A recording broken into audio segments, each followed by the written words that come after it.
Bien, mis hermanos, comenzamos entonces a exponer nuestro texto y recuerden, estamos en Primera de Corintios, una iglesia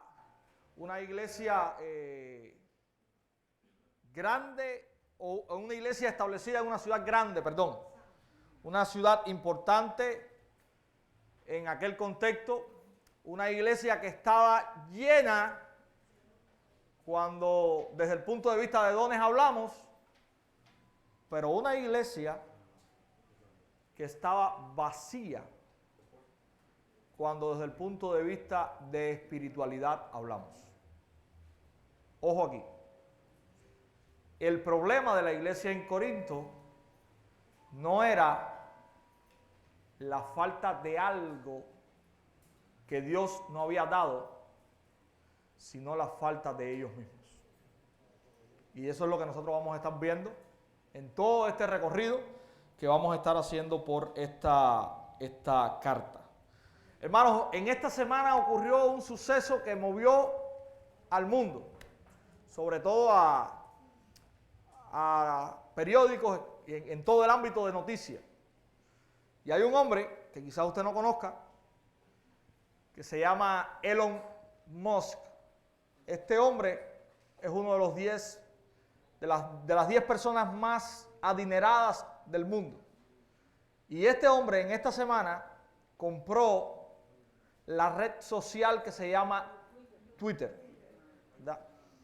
Y la compró nada más y nada menos que por la cifra de $44.000 millones. Yo lo dije rápido, quizás un segundo me tomó decirlo, pero si usted lo va a contar, ya no va a ser tan rápido, ¿verdad? Él ofreció 43.000 millones y los dueños de Twitter no estaban satisfechos. Y él puso otros 1.000 milloncitos más. Y por esta cifra entonces pactaron o acordaron la venta de Twitter. Pero esta no es la noticia que más a nosotros nos llama la atención como cristianos. La noticia que más nos llama la atención como cristianos es que cuando se conoció la compra de esta red social por este hombre, muchos cristianos se manifestaron al respecto. Y se manifestaron de una manera en que daba a entender que ahora este hombre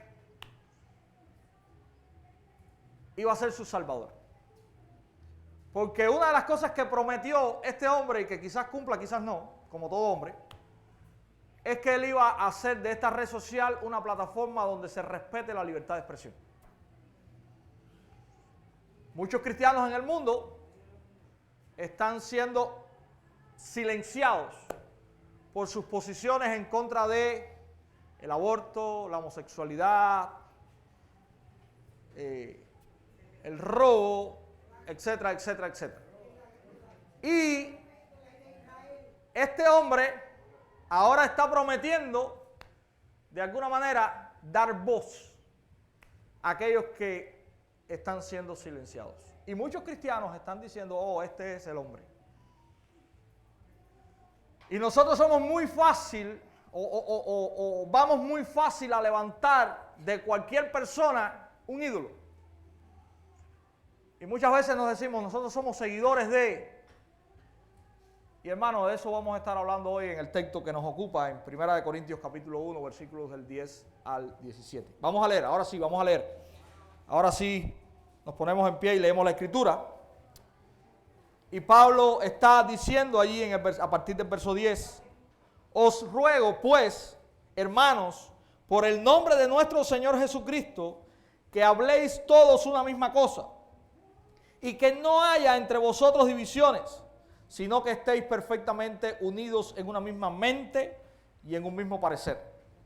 Porque he sido informado acerca de vosotros, hermanos míos, por los de Cloé, que hay entre vosotros contiendas. Quiero decir que cada uno de vosotros dice, yo soy de Pablo, y yo de Apolos, y yo de Cefas, y yo de Cristo. ¿Acaso está dividido Cristo? ¿Fue crucificado Pablo por vosotros?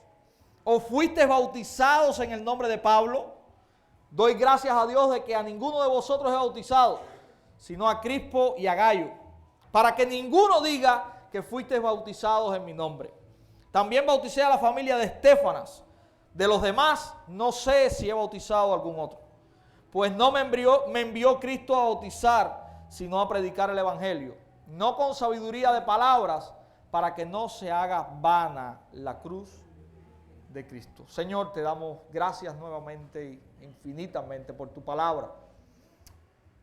Agradecemos, Dios, por tenerla y por poderla estudiar en esta hora con nuestros hermanos. Y te pedimos que en tu infinito poder uses nuestra debilidad y humanidad y nos ayudes no solamente a exponerla claramente, sino a entenderla y aplicarla en nuestros corazones.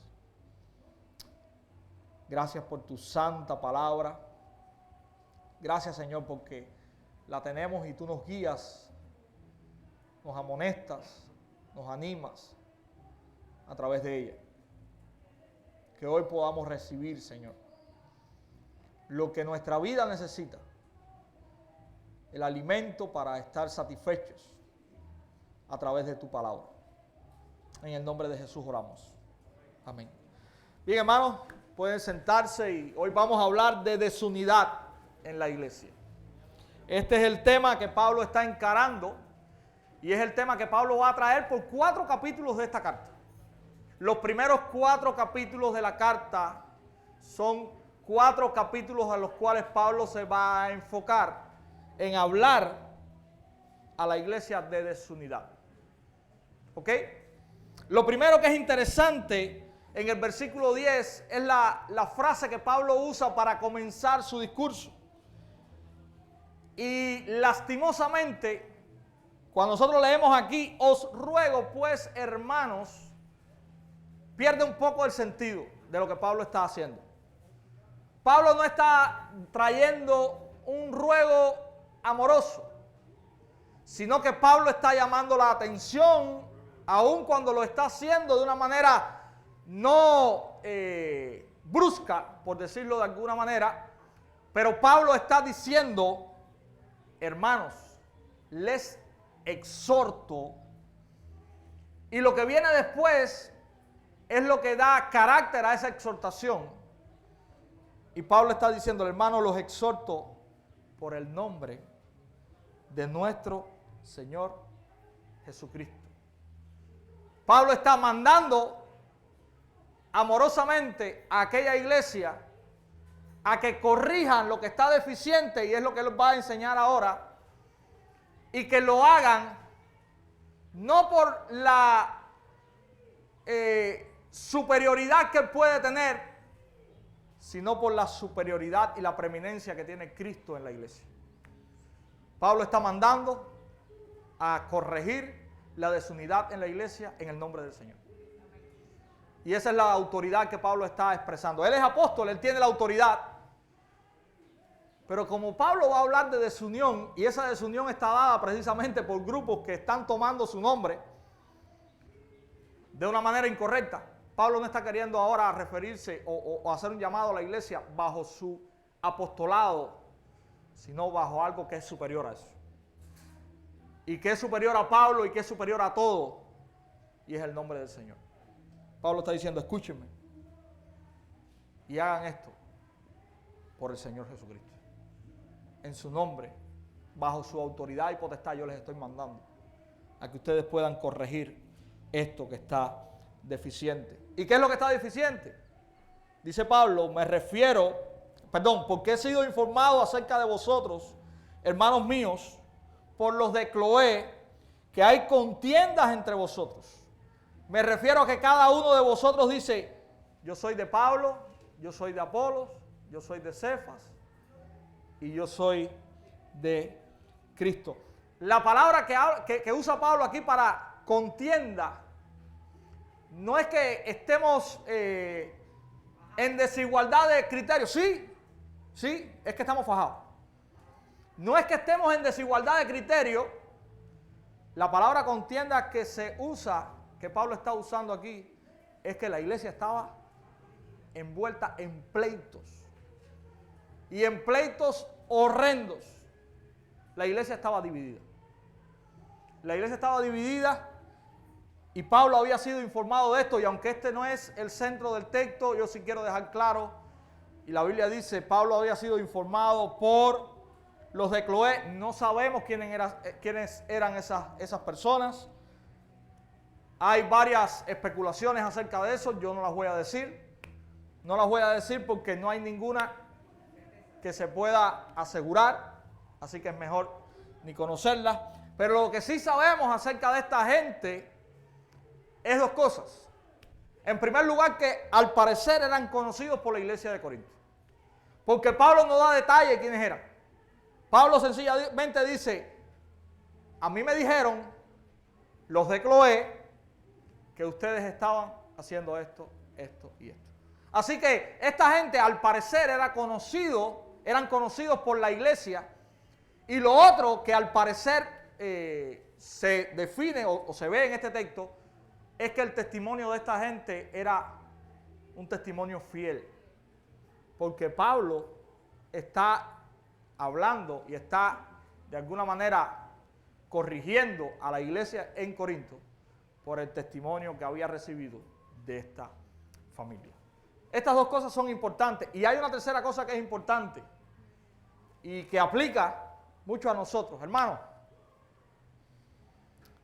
Cuando nosotros vemos a alguien en alguna situación, en algún problema, y esto es algo que sucede muy común, nosotros somos tentados a la murmuración. Y hay una diferencia entre la murmuración y ver el error y tratar de corregirlo en amor. Muchas veces alguien se me acerca y me dice, veo en fulano que está pasando esto. ¿Usted va a ir como testigo conmigo y va a confrontar a fulano? No. Eso es murmuración.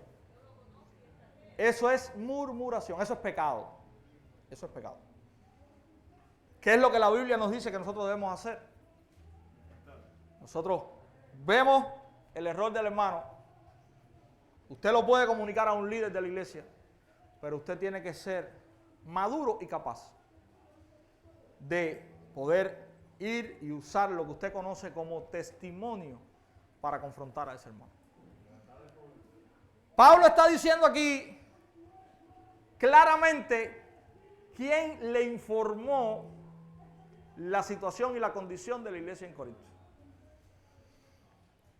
Pablo no estaba siguiendo murmuraciones, Pablo estaba siguiendo el testimonio de una gente.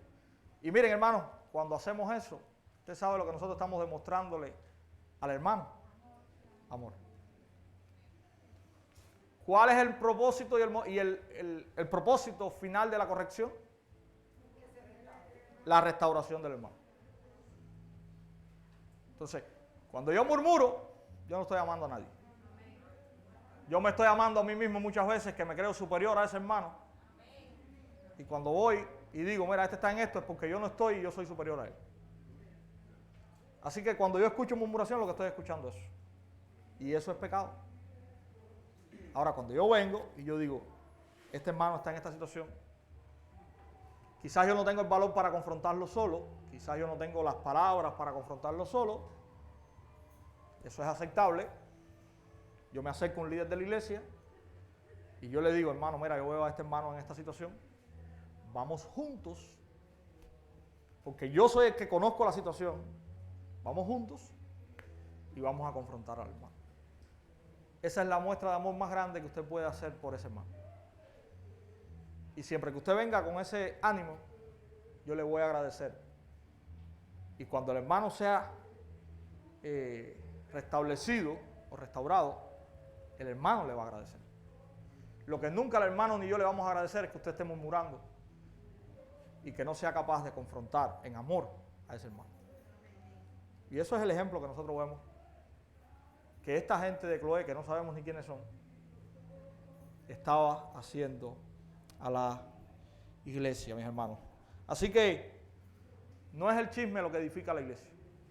No es el chisme lo que va a ayudar a tu hermano a salir de su condición, a edificar su vida, a encauzar su vida, a dejar el pecado. Es la confrontación amorosa es el testimonio verdadero y es el valor tuyo de ir y no renunciar, sino dejar a tu hermano en la condición en que está y a estar vociferándolo por fuera. Eso lo aprendemos aquí. Ese es un gran ejemplo. Y no quise, aunque vuelvo y le repito, no es el centro del texto, no es lo más importante del texto, pero no quise dejarlo pasar porque sí es muy importante para nosotros. Aprender cómo bíblicamente se corrige. Aprender que no es la murmuración lo que corrige, ni es el chisme lo que corrige. Es cuando soy valiente y en amor voy a donde está mi hermano y le digo, mi hermano, te veo en esto, estoy preocupado por ti, estoy orando por ti, pero tengo que decírtelo porque la manera en que tú puedes salir de eso es que tú tengas claridad y que tú conozcas en qué situación estás. Entonces, hermano, vamos a ver cuál es el pecado aquí. Vamos a ver cuál es el pecado aquí. Y el pecado que nosotros vemos en este texto, ¿cuál es? La división producida por la exaltación de los líderes. ¿Qué Pablo está diciendo? Versículo 12. Pablo está dando ahí la raíz del problema. Yo soy de Pablo. Dice que cada uno de vosotros dice, parece que no había parcialidad. Cada uno de vosotros dice, yo soy de Pablo, yo soy de Apolo, yo soy de Cefas, yo soy de Cristo. Y ahorita vamos a llegar ahí. Hermanos, la exaltación de los líderes es lo que estaba sucediendo aquí. Y el orgullo es muy peligroso en la iglesia. No solamente el orgullo de los líderes, sino el orgullo de la iglesia. Y esta gente estaba siendo orgullosa y orgullosamente estaba declarando la superioridad del líder al que ellos veneraban dentro de la iglesia. Cuando ellos decían, yo soy de, ellos estaban diciendo, este es el hombre más prominente que hay aquí. Los otros no valen nada. Cuando ellos decían, yo soy de, la cruz de Cristo no vale nada. No solamente los demás líderes, sino la cruz de Cristo no vale nada. Los de Pablo, el fundador de la iglesia, el hombre que había estado con ellos, que le había predicado del evangelio. Había un grupo que decía, no, yo soy de Pablo. Pablo es el hombre aquí. Pero había otro grupo que decía, yo soy de Apolo. El maestro elocuente, el de palabras sabias. No, yo no soy de Pablo, yo soy de Apolo. Yo soy de Cefas. Quizás la fracción judía, la pobre fracción judía dentro de la iglesia de Corinto, decía, no, el apóstol verdadero es Pedro. Es Pedro. Estos son apóstoles inventados, estos son inventados. El de verdad, el que estuvo con Cristo, ese es Pedro. Por tanto, yo soy de Pedro. Y había otras fracciones que decían, yo soy de Cristo.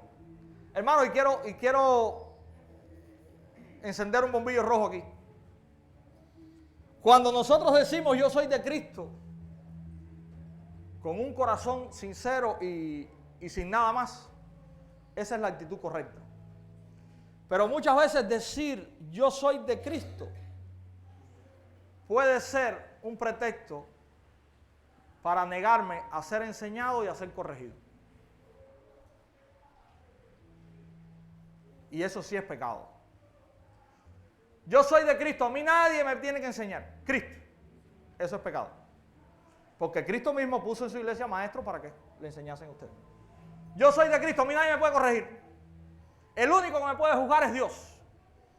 Eso es pecado. Porque la iglesia está puesta también para juzgar.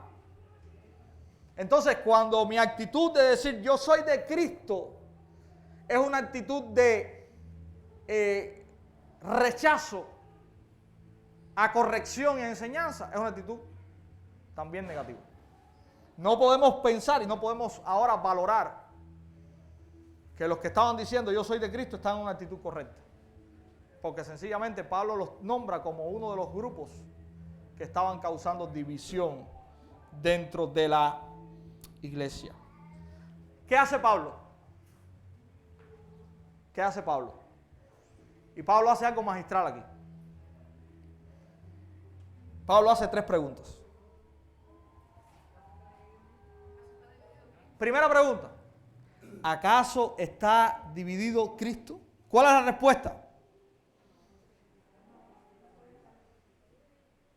Pablo está llevando a la iglesia a que piense. ¿Acaso está dividido Cristo? Absolutamente no. Y cuando usted sigue leyendo y estudiando la carta primera de Corintios, va a llegar al capítulo 12. Y mire lo que Pablo está enseñando en el capítulo 12. Y es importante. Porque así como el cuerpo es uno y tiene muchos miembros, pero todos los cuerpos todos los miembros del cuerpo, siendo muchos, son un solo cuerpo, así también Cristo. El cuerpo de Cristo, mis hermanos, no está desmembrado.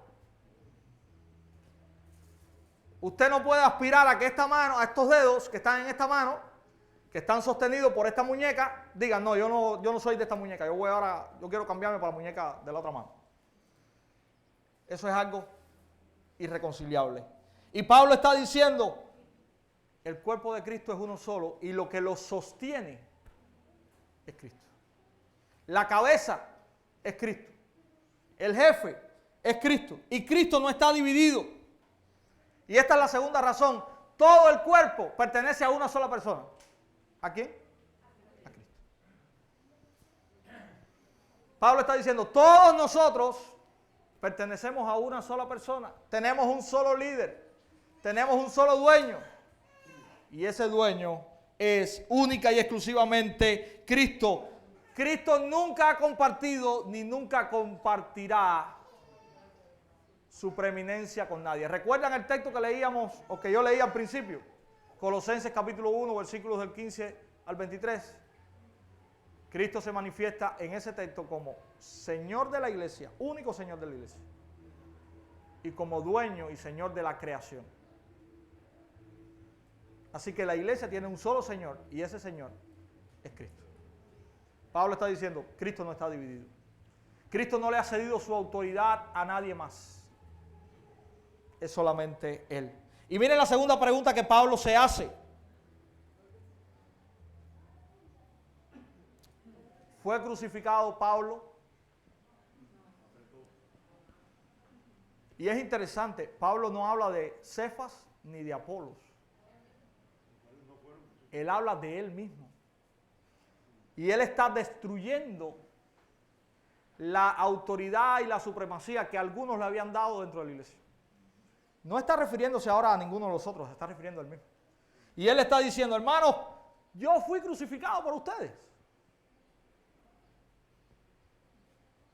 De ninguna manera. Entonces, nadie más que Cristo ha sido crucificado por la iglesia. Cuando usted piense en exaltar a un líder, en idolatrar a un líder, recuerde que ese líder no fue quien murió por usted. El único capaz y suficiente para dar su vida por la iglesia fue Jesucristo. Ni Pablo, ni Apolo, ni Cefas, ni Andy, ni nadie, ni quien venga después. Ninguno de los hombres ha sido capaz de hacer lo que Cristo hizo por la iglesia. La iglesia le pertenece a Cristo por lo que Cristo hizo por ella. Y Pablo está diciendo aquí, ninguno de nosotros ha sido crucificado por ustedes. Así que Pablo no fue crucificado por ti, Cristo lo fue. Y eso es lo que nosotros como iglesia tenemos que recordar. Pablo dice, aquel que se quiera gloriar, ¿gloríese en quién? En el Señor.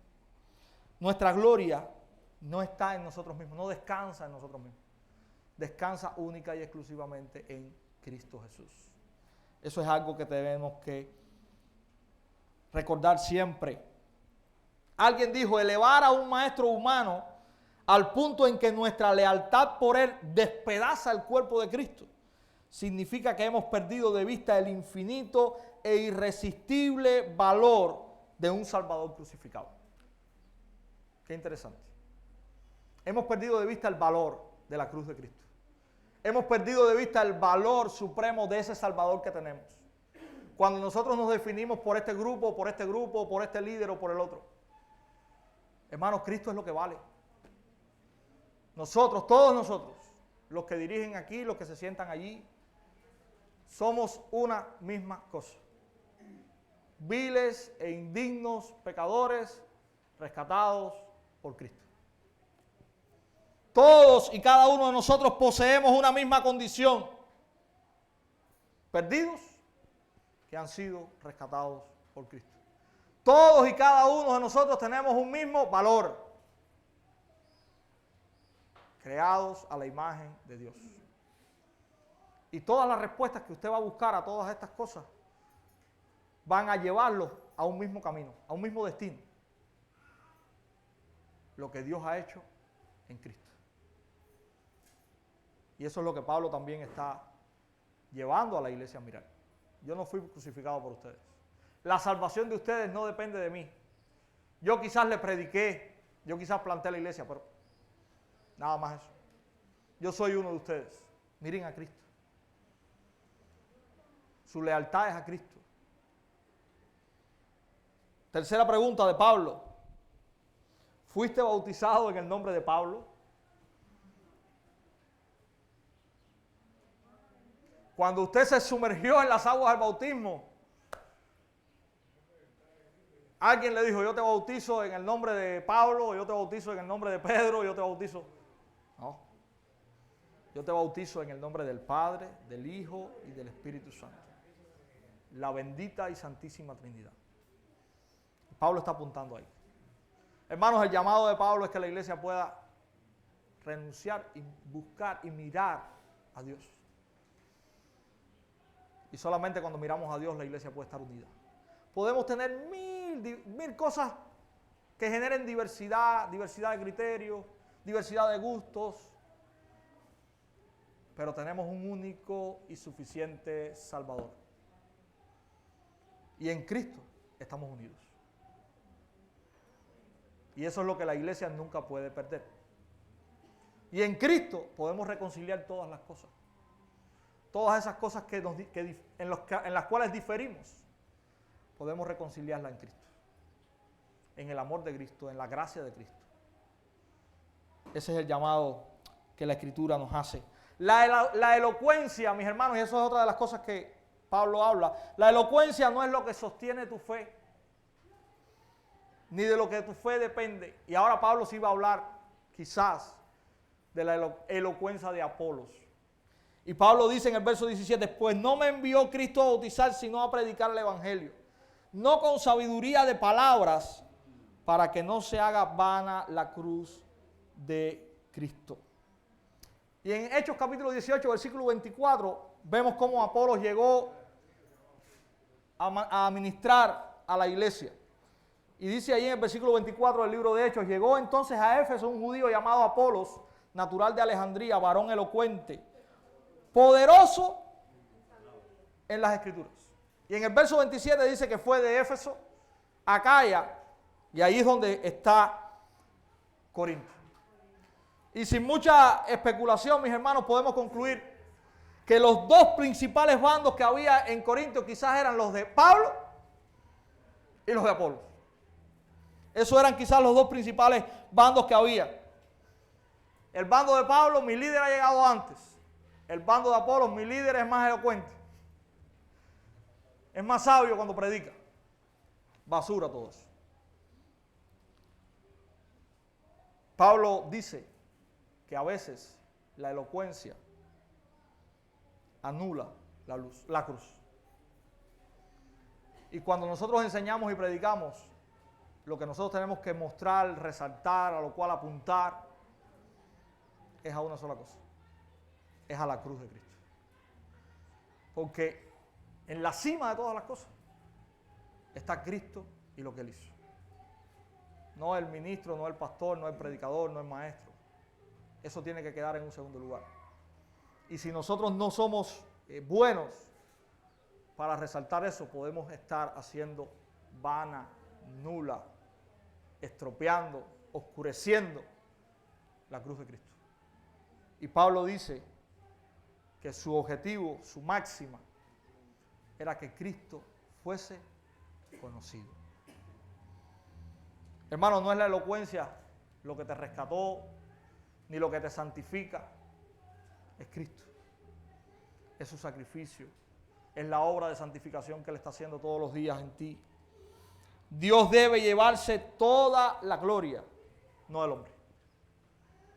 Y así termina Pablo en el versículo 17 diciendo que él no predicaba el evangelio con sabiduría para que no se haga vana la cruz de Cristo. La obra de la cruz que predicamos y aquel que es el centro de esa obra es el único que nos ha llamado de nuestra vida de pecado, nos ha traído a Dios, nos ha reconciliado con Él y nos ha dado una esperanza segura.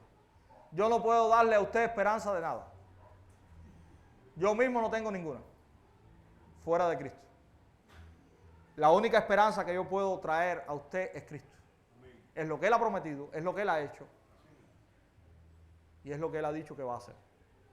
Fuera de eso, ni usted ni yo tenemos esperanza.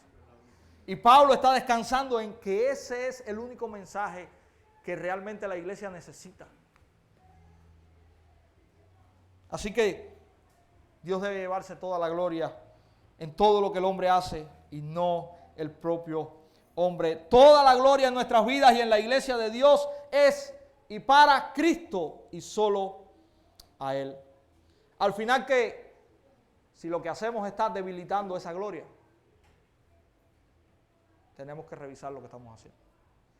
Si nuestro objetivo cuando servimos al Señor en el área que sirvamos es nuestra propia gloria y no la gloria de Cristo, estamos en pecado. Nuestro objetivo cuando limpiamos el piso, cuando predicamos, cuando trabajamos en el audio, cuando reparamos el techo, cuando sembramos una mata, tiene que ser manifestar la gloria de Dios. No, qué bueno yo soy haciendo esto, porque eso es pecado. Y eso es lo que Pablo nos está llamando a apuntar. Hermanos, Cristo no está dividido, es uno solo. Ningún maestro, ningún predicador, ningún líder fue crucificado por ti. Únicamente Cristo lo fue. No fuiste bautizado en el nombre de nadie, solo en el nombre de Cristo. Los verdaderos maestros de las Escrituras no tratan de ganar para sí seguidores, sino que nuestra elocuencia y nuestra predicación pueda apuntar a una sola cosa: a Cristo crucificado. Dios es el que produce todo fruto espiritual y debe llevarse toda la gloria por los resultados, no el hombre. Pablo predicó, se convirtieron personas. Apolos predicó, quizás la gente creció en el Señor. Pero todos esos frutos son del Señor. Y es por eso que nosotros hemos dicho a través de los siglos: solo a Dios la gloria. Tenemos que trabajar en que la iglesia permanezca siendo solamente de Cristo. Y es por eso que ninguno de nosotros somos vitales e importantes. Hoy estamos, mañana no hay problema. Alguien está. Alguien que lo va a hacer mejor, alguien que va a ser usado como el Señor quiere. No es tampoco, pero en todas esas cosas, la iglesia sigue siendo de Cristo y la gloria sigue siendo para Cristo. Que el Señor nos ayude a mantenernos enfocados en esa verdad. Que nos ayude a, en medio de la diversidad que podamos tener, mantener un solo Señor, Cristo. No ningún hombre, porque ningún hombre ha hecho nada por nosotros. Y todo lo que el Señor nos permite hacer es por su gracia y es en Él. Así que podamos descansar en esa verdad, que podamos amar esa verdad y que podamos identificarnos todos los días como la iglesia de Cristo. Que el Señor nos ayude.